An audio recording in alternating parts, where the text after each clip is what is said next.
tungod kay ang diferensya di ay nila nasa ilalom, nasa ugat. Okay, that's sa tuwa po sa tao, dili na dayon pwede na to maingon ang tao nga reprobate siya, what akabalo, no?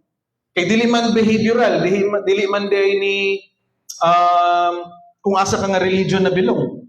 But naa sa spiritual condition sa tao, that's radical difference. Kaya sa pa man nga example lang pwede na to gamitan na niya.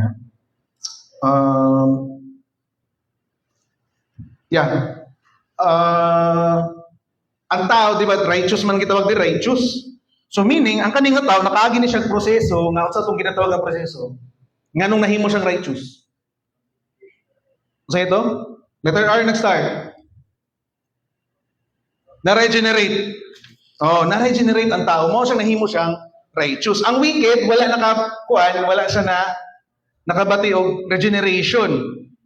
No, naay girenew sa Ginoo, naay bagong kinabuhi because na-regenerate, meaning ang iyang ugat, iyang roots is new. Now, the wicked, unsay mahitabo sa wicked, remain nagpabilin siya sa iyang spiritual condition. Unsay iyang spiritual condition? Ephesians 2:1. Sige daw, tanaw na to. Ephesians 2:1.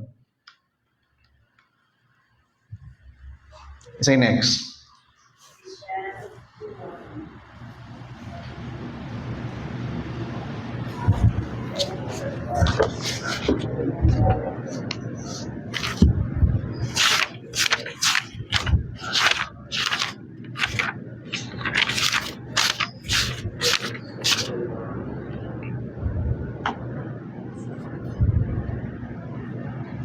Ephesians 2:1.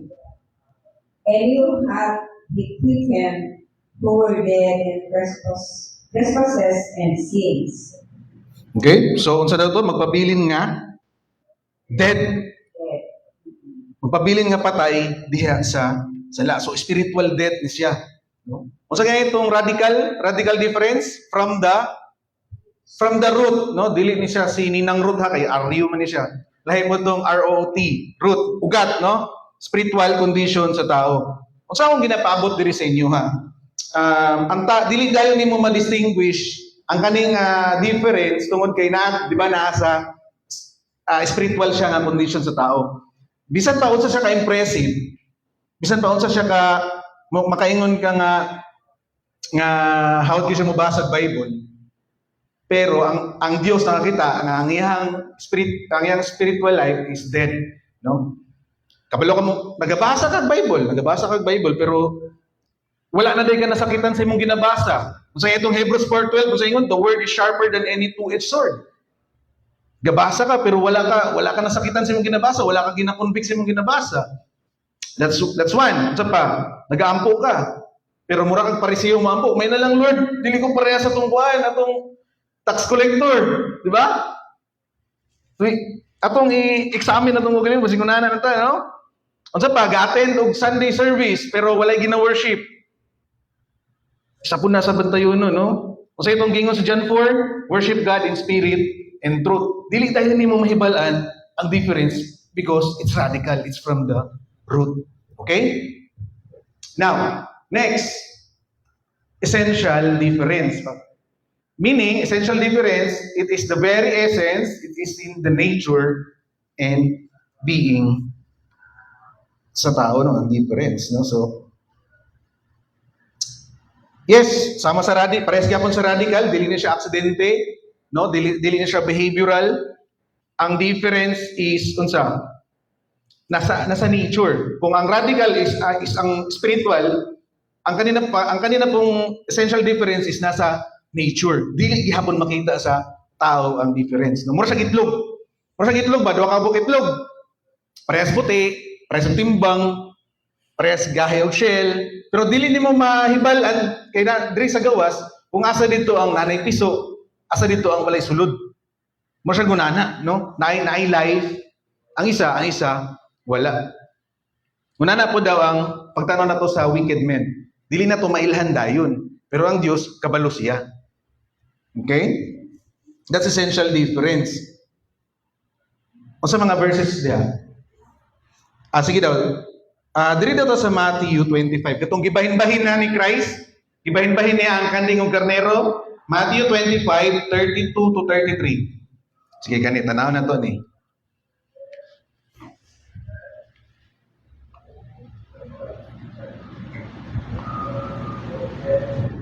Matthew 25, 32 to 33. And before him shall be gathered all nations, and he shall separate them one from another, as a shepherd divided his sheep from the goats. And he shall set the sheep on his right hand, and the goats on the left. Okay. Kasi pasabot diri. Pagabot sa essential difference. Ano ni siya? Ang karnero, makabantay ba ang karnero nga ang kasabay na ning kaon dito is kanding? Dili makabantay ang karnero nga, uy, kanding naman ning kasabay ning kaon diri. Kinsay makabantay? Kinsay makabantay nga kanding dito kauban sa karnero? Ang shepherd. No? Mo na kita di na to mailahan dayon nga wicked day ni siya. Tungod kay dili siya on the surface. Okay? Nasa nature. No? Ang shepherd lang gina nakabalo. That's why ang kaning pag-abot diri sa essential na difference na po, theologically speaking, wala sila nag-differ no wala sila nag-differ on the outside but in the inside. And kung unsa sila atubangan sa Dios, ang Dios ra ginakabalo kinsa ang wicked, kinsa ang righteous. Kaya ang righteous, sa itong righteous, they are regenerated, no? Nabago sila. Nabago sila. 2 Corinthians 5:17, di ba na ay kabaguhan, no? Ang nahiusa kay Jesucristo bago na, di ba? Mo to mabasa diha. And then ang wicked magpabilin nga spiritually dead, no? Ephesians 2:3. Kung sa anggil lang ginabear, they are called children of wrath by nature. Okay? Mo na nga kung tanaw na to ang confession kaning article, ang gibutang de is radical and essential tungod kay dili mo siya behavioral or social na difference, no? Tagata mo example ya. Ambot ang natanaw na ba ninyo ni online? Si Paul Washer, gipangutana si Paul Washer kasi na sila Q&A. Gipangutana si Paul Washer. In relation is ato ang topic karon na sa radical and essential difference. Pangutana si Paul Washer, what is the greatest threat to the church in our generation? Kabalo mo sa tubag ni Paul Washer? Pastors yung tubag. Pastors, weak, unconverted pastors. No? Nganong inguna naman ang dili day ang tao nga na openly nagabuhat og sala makaingon ka nga wicked, but ang katong mga well-behaved, religious, no? Katong kay wala day sila tinuod nga nintuog ang Kristo, they are mechanical na lang ilahang pag-serve. They are wicked. Nahimo silang wicked at ubangan sa Dios dili tungod sa mga butang nga ilang gibuhat nga daotan. Nahimo silang wicked tungod sa mga butang na wala nila na-receive at the first place. Unsa ni? Regeneration. Okay? Wala sila, mo nang gitawag nga nature. Mura ko ganang tulog, ganong makasasala mangyapon ka, bisan natulog ka. Dili tungod kay nakay gibuhat sala while nagatulog ka, no? Tungod kay ang imuhang nature, ang imuhang status while nagatulog ka, is you are already a sinner. Nahimo ka makasasala tungod kay imuhang nature, makasasala na daan. Dili tungod kay nakay gibuhat nga sala. Mo nang ginapasabot diri, no? Nga ang wicked, nahimo silang dautan, dili tungod kay nasa sila gibuhat nga dautan, patungod kay wala sila nadawat nga butang. Mo kana ang regeneration. Wala sila naluwas. Okay? That's the radical and essential difference na kuan ba ninyo? Na sabtan ninyo or na may kalibugan? Ha? Okay ra? Right. Praise God, no? Now, padayon ta, no? Na-establish na to ang difference, radical and essential. Now, dirita sa second point, unsa man ni? The righteous in God's team. Kung mingon tag God's team, mao ni siya ang Dios naghatag og ganing unconditional na value sa usa ka individual, no? Grasya. wala kay gibuhat nga maayo sa Dios pero gikaluyan kaniya, that's God's team, no? Now, first point, first sub-point, those who are blank by faith in the name of the Lord Jesus, saka ning blank 3. Okay, Romans 1:17, 4 and 3, and then 5, 1 Corinthians 1:30, Philippians 3:9. Sige daw. Sige daw, basa daw ta diri sa Romans 1:17. Romans 1:17, for therein is the righteousness of God revealed from faith to faith, as it is written, the just shall live by faith. Okay, so ano may idea ang say answer dire? Justified. Yes, justified by faith in the name of Lord Jesus. No? Justification. Ang istugot na taan ito mga ningaging ng mga article. Unsa ning justification? Anyone nga nakabalo unsa ning justification? Justification is kanang i-declare ka sa Dios nga not guilty, justified, no? Dili tungod kay nakay gibuhat, matungod sa gibuhat ni Kristo. Yes, that's justification. No, ang pag-declare sa Dios sa imuha. Kay tungod sa dihang intuo ka, ang righteousness gi-impute sa imuha, and God, the Father, as judge, declared you justified, not guilty. Okay? He declared you justified on the basis sa kung saan gibuhat ni Christ dito sa cross, no? Okay, padayon ta, Romans 1:17. Human na, no? 4:3.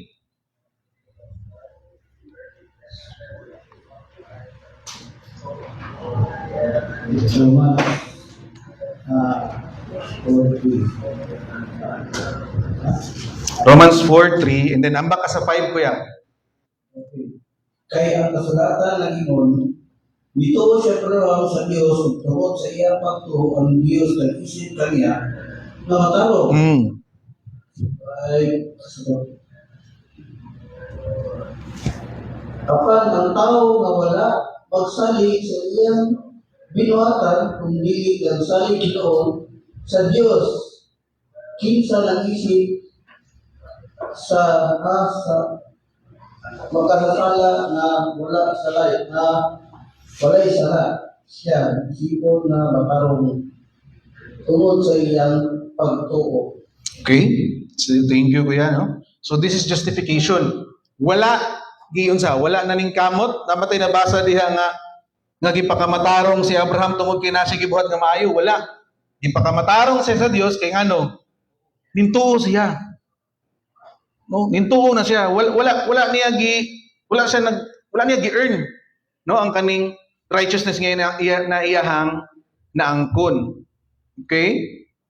Ang kaning kung tanaw niyo sa English siya kaning sa verse 3, na word diha nga counted. Ang Greek word na counted, kung ang meaning anang Greek word ana is kanang gi-credit sa imuha. You are counted, gi-credit sa imuha. O sa gi-credit ang righteousness ni Christ. That's why gi-declare kaniya nga righteous. Gi-declare niya nga righteous si Abraham sa dihang siya mingtuo. Okay? Sige. Sa pay time. Uy, gamay na lang atong time, no? Padayon ta diri sa Philippians 3:9.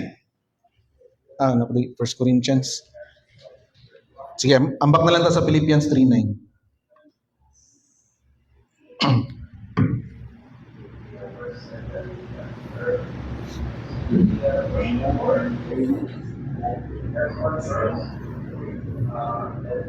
Philippians 3:9. And be found in him, not having mine own righteousness, which is of the law, but that which is through the faith of Christ, the righteousness which is of God by faith. Okay, thank you, ma'am. So tanaw nimo ang kaning verse gi-declare ni Paul, no? Gi-declare niya nga unsa man nga ang katong iyahang mga gipangbuha, ang katong iyang mga naangkon, mga merits niya, unsa man to? Verses 4 to 8, mabasa nimo diha. Hebrewanon sa mga Hebrewanon, isa ka semana gikan siyang pagkatao, natawo siya, gituli siya, no? Giisip niya to nga unsa? Giisip niya to nga way bili, worthless tanan, maangkon lang niya si Kristo. Kaya ang righteousness daw, dili daw kaysa nga righteousness ang ang gusto niya maangkon. Righteousness si Christ pinaagi sa pagtuo. Okay? So that's justification. No, dili nimo ma-earn ang righteousness, but God will declare you justified sa dihang motuo ka kang Christ. Amen. Okay, those who are sanctified, nasulti na nun akong answer sa sunod. Those who are, okay, sige, patayin na lang tanin, no? Sanctified by the Spirit of our God, Hebrews 10:10 to 8, 10 to 18. Okay.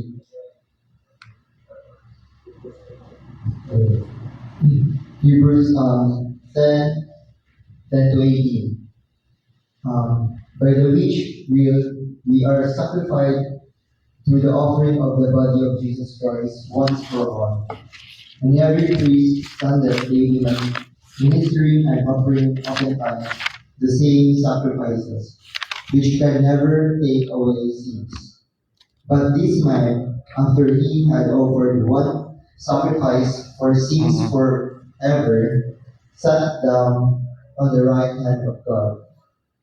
From henceforth, expecting till his enemies be made his footstool. For by one offering he hath perfected forever them that are sanctified, whereof the Holy Ghost also is a witness to us.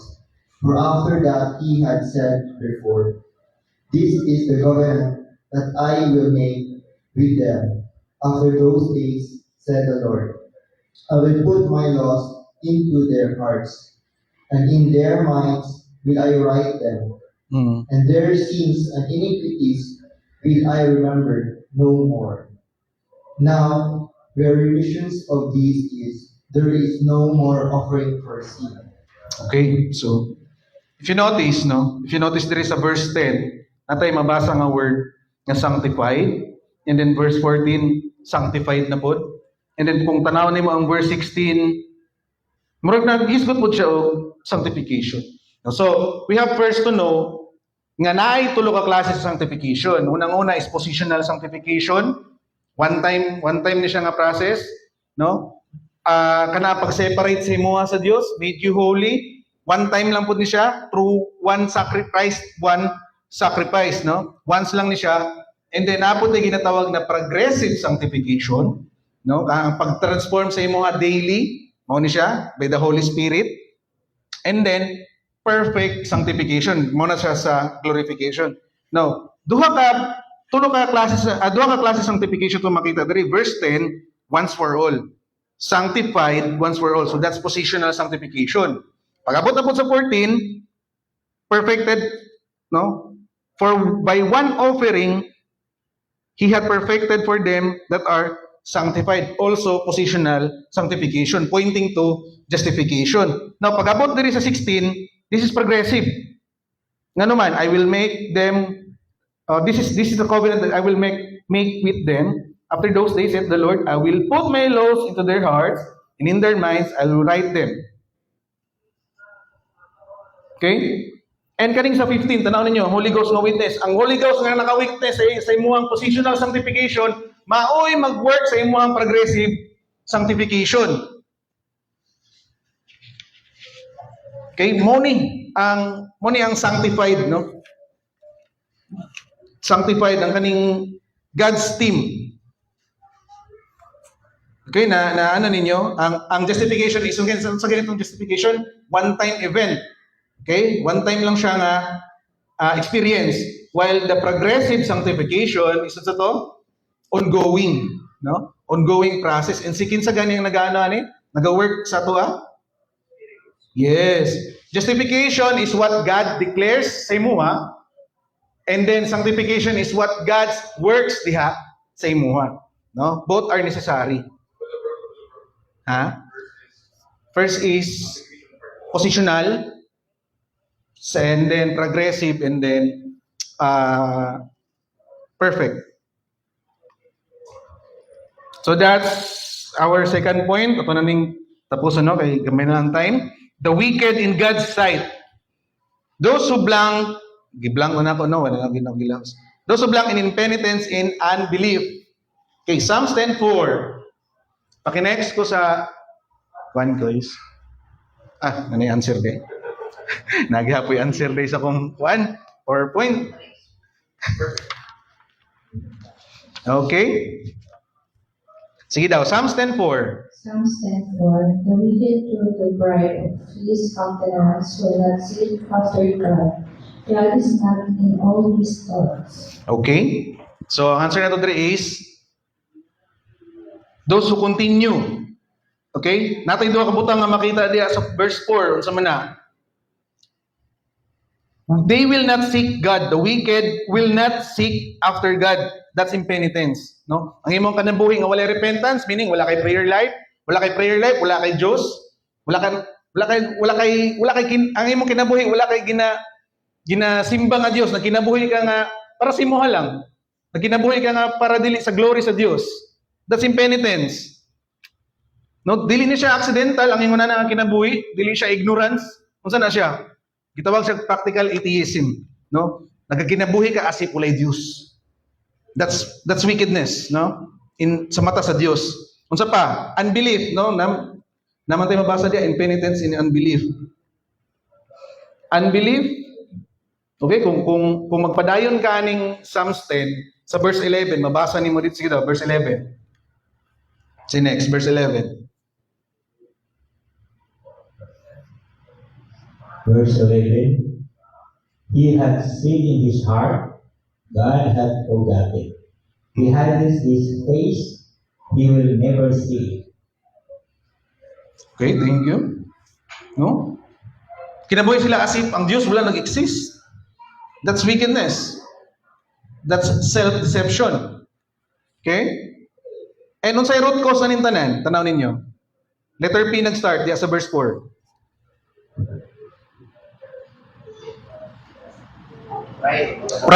Pride ang root cause ng tanan tungod sa pagkamapahitason sa mga tao, no? Sa mga dautan nga tao. So, those who continue in impenitence plus napagay unbelief equals spiritual death. Spiritually dead yun, no? And ang spiritually dead na tao, they will not acknowledge God. No? Kaya kung basahin niyo ni after aning verse 4, basahin niyo yung verse 5 hangtod sa verse 11, makita ninyo ang wickedness. They are morally corrupt. No, na yung mga mabasa ninyo diha, no? Now, dito magtapos. Those who are under the blank, ano? Kaya answer ani? Psalms 1:4-6, Isaiah 57:21, and then Galatians 3:10. Nananang tayo 4 minutes. Sige daw, pakibasa daw ko. Psalms 1:4-6.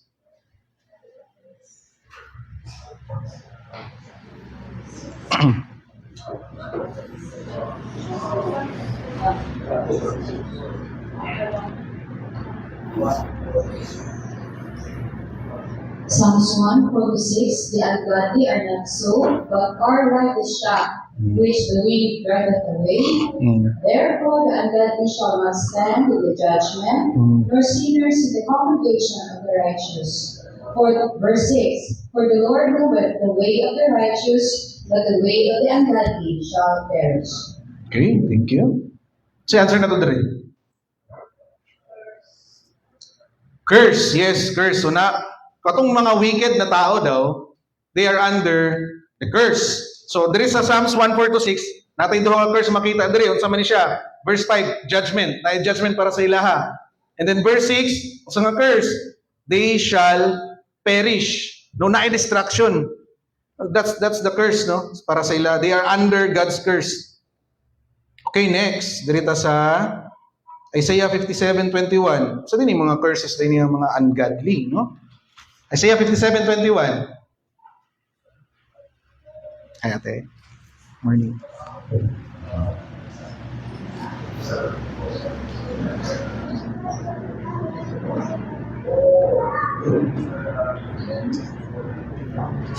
Isaiah 57:21. There is no peace, saith my God, to the wicked. Okay? There is no peace. Sibot pasabot na, restlessness. No, that's the curse here para sa mga ungodly, sa mga wicked. Na bisan pa ug mag-prosper sila materially, wala gyapon peace, no? Wala gyapon sila mabatian nga peace. And then last, dirita sa Galatians 3:10.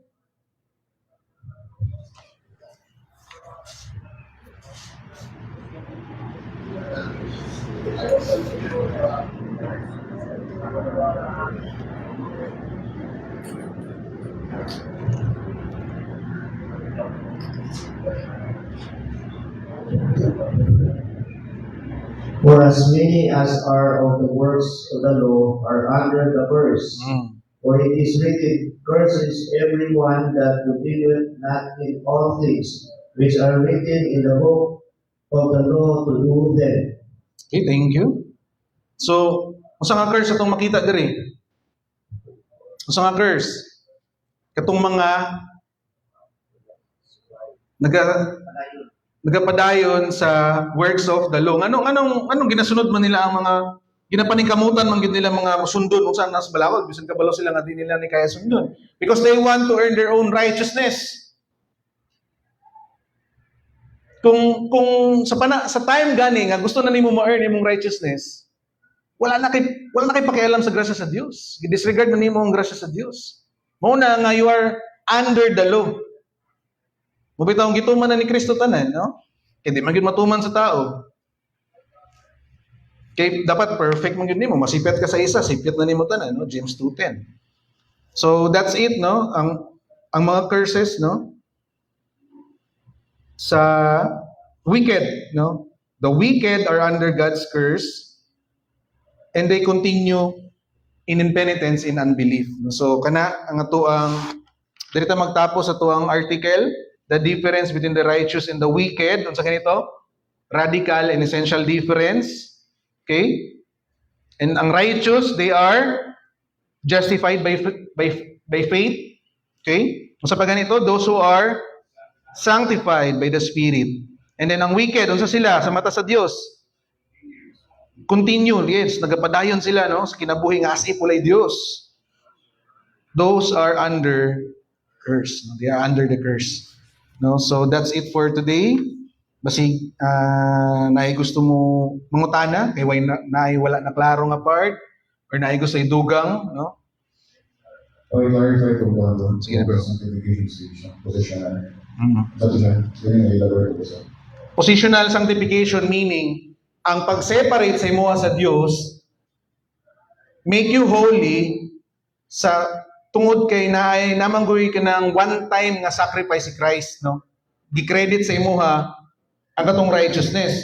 Positional, ngano positional man siya because ang imuhang standing di atubangan sa Dios, primero wicked ka. But because sa diyang minto ang Christ, ang righteousness niya gi-impute sa imuha, you are declared now justified atubangan sa Dios. Imuhang posisyon atubangan sa Dios mo nang gitawag siya positional sanctification. And one time lang na siya. Okay? Okay na bro? Paano? Okay, salamat. 3:10, sige kuya. Ano na tuloy ang mga tao nga nalikamot mo mo balaod. Amo mo tutok sa balaod ang ilahan talata mo niyo. Kantong nagsalig sa pagtuman sa balaod mahimong tinunglo. Kaya kasulatan na ingon tuluhon sa Dios ang dili magtuman sa tanang sugo sa basahon sa balaod. Ayun sila tinunglo, Yes. sila makatuman. Aliman kag sugod siguro pagkabata nimo hangtod karon ni dara nimo wa ka nakasala gyud. Unya kay na may langaw nga na may lamok na nitugpa sa mo paghapak na pagdamay. Okay. Hugno tong sugod pagkabata nimo hangtod karon nga ning palaw kag maayo kay ingon sa James 2:10 masipit ka sa isa guilty man kastanan. No? Dapat perfect man gyud. Isa ray naka perfect ana. Si Jesus lang, no? Okay, napa ba? Isa na lang kay alas 10:03 na. Isa na lang, basig na gusto mangutana. Ay, Ate Beth? Katulong, sa ako alam na, katulong ko ng mga itiniten. Kung ano good na siya, yun na, talagang doon talaga sila kasi they are hard-headed, hard-hearted. Ang bato talaga kasing-kasing nila, kaya hindi sila pinili. Diba, ang intelligent kasi, sa kanila na yung kasing-kasing nila na they are hard-hearted, hard-headed.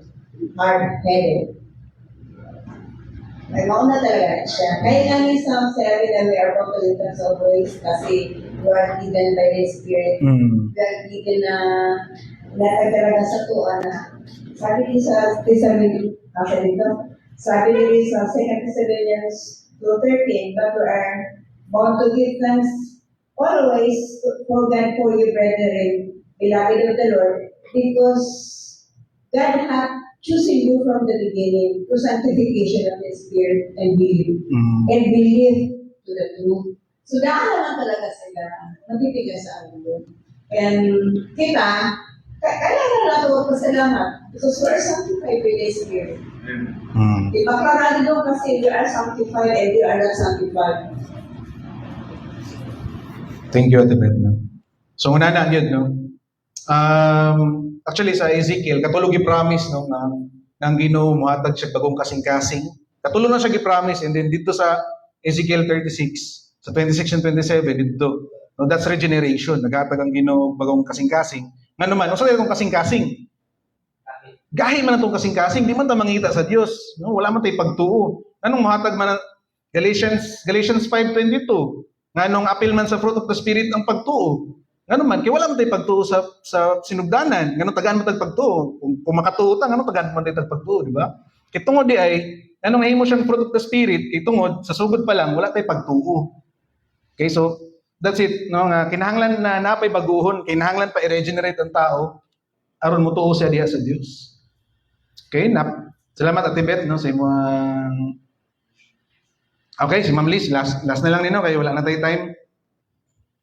Ako lang sigurahan, Brother Russ, mga iyon na kanina lesson naka-remind sa to how gracious God is and how blessed we are. Okay, hindi na tayo dito sa ato pag kamot. Yes. Karubot tungkol sa Pinoy. Amen. Yes, Ma'am Liz. Salamat sa imong gidugang, Ma'am Liz. Yes, it's a reminder sa tuwa how gracious God is and how we undeserving. No? Mao man gyud na ang beauty sa grasya, undeserving. No? Ang nakaangkon ani we don't deserve it, no? Kung nakaangkon kag kalawasan karon, amen. No? Tungod na kay wala kay gibuhat nga maayo, tungod kay ang Dios na ay gibuhat nga maayo. No? Yes, we are chosen before the foundation of the world. No? So, okay, that's it for today. Salamat kayo sa inyong mga inputs, sa mga gusto maklaro.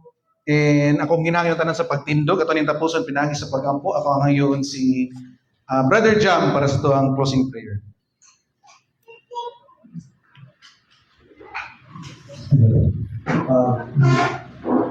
Lord, Heavenly Father, Lord God, Lord, thank you, Lord God, sa mga words na share karon, Lord God, ni Brother Razal.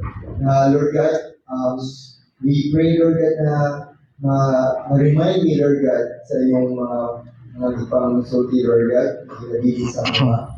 We pray, Lord God, na we will put this one in our heart, in our minds, and thank you, Lord God, sa paghatag sa dunggan na kami makalungog, Lord God, sa kasing-kasing na mudawat o kanulit para sa imong Lord God. We pray, Lord God, that as we end this Sundays school, Lord God, you will always be there for us, guide us, Lord God, and prepare ang mga kasing-kasing o muna, Lord God, para sa Sundays service and worship, Lord God. This we pray in your name, amen. Okay, let's have a 2 to 3 minutes break and then balik ka sunod for